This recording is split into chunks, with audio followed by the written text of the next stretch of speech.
mga kasinso, mayong ito sa tanan. Bad news mga kasinso. Pero sa among area, naanap po ay iisip. Mao na pinaka bad news ka rin. Sabagay, dili sa amo asasin sa Nitsaya, wala pa.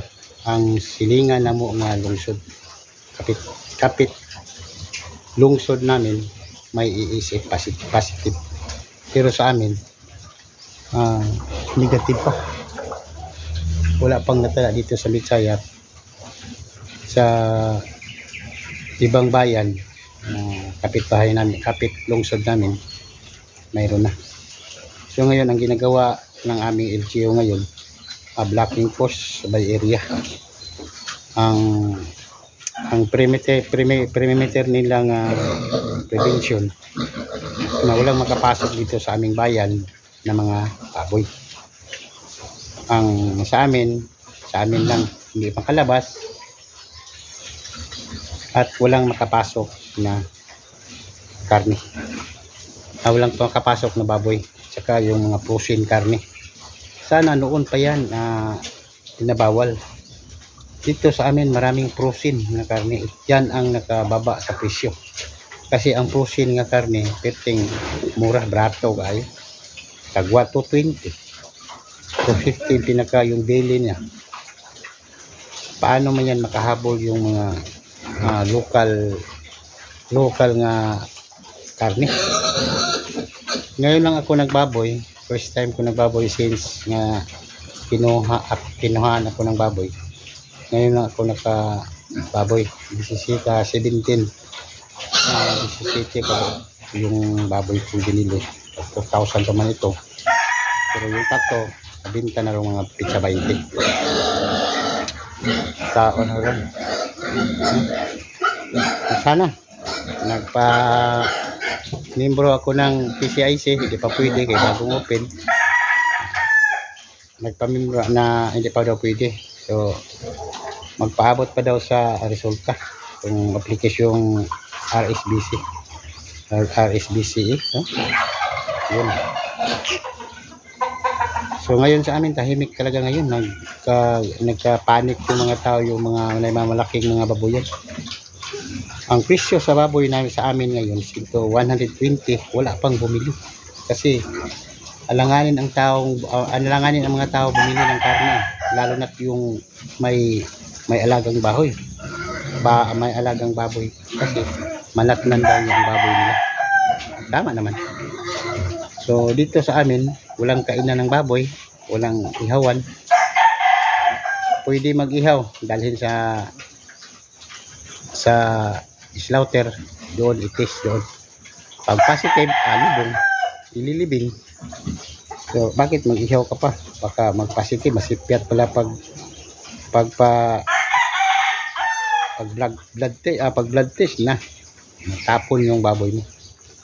So ngayon walang ihaw, walang bumili. Yung kapitbahay ko magpabili na mayroon siyang dalawa, hindi kunin 120 ibigay niya. Paano na yun?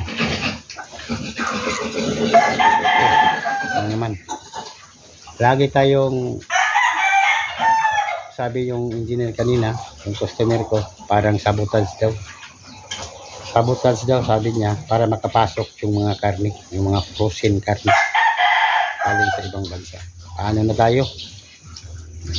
Wala tayong income. Pag yan ang hindi matuluyan yan, yung mga baboy maiisip, krisis kayo. Buti yung mga gobyerno, yung nagsahod sa gobyerno, mga sundalo, teachers, okay sila kay monthly. Yung walang mga monthly, sa amin ang negosyo, nagdepende kami sa baboy. Kung walang baboy, paano niyan? So itong tatlo ko ngayon, pinakain ko ng panyawan. So sa inyo, kung mayroon kayong panyawan, pakainin niyo yung panyawan. Prevention ang treatment yan, no? Panyawan. So twice a week, pakainin niyo ng panyawan. So nagtanim ako ng panyawan. So may panyawan ako doon. So karon ngayon nagtanim ako ng panyawan. Ito ang tinanim kong panyawan.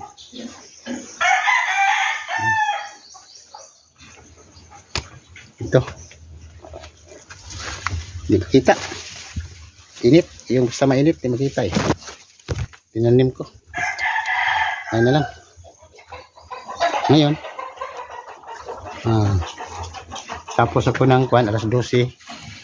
Alas 12:30 na. Ito na ang mga, ito ang pabinta ko, mga pizza 20. Kaya mag 5 months siya since birth karong pizza 20. Naanas mga 90. Tatas.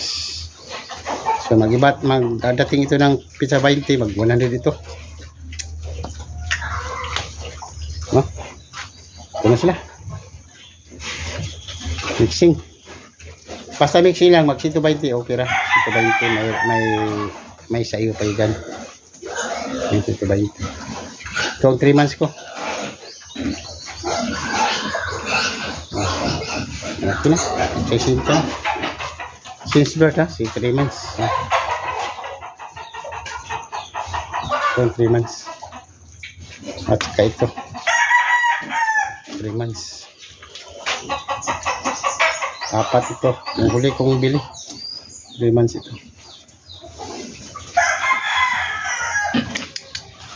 Paano na kaya ang buhay natin? Pag positive iisip, wala na tayong hanap buhay dito sa Mitsaya. Kaluluoy tayo. Kaysa pikaw yan, kapitbahay. Ano, positive na. Okay. Yan lang po mga kasinso. Salamat sa lahat. Tanong na kayo. So, para ma-prevent tayo ng iisip panyawan. Pakainin niyo ng panyatatari niyo ng 1 pulgada. Ayos na yan. Okay. Thank you.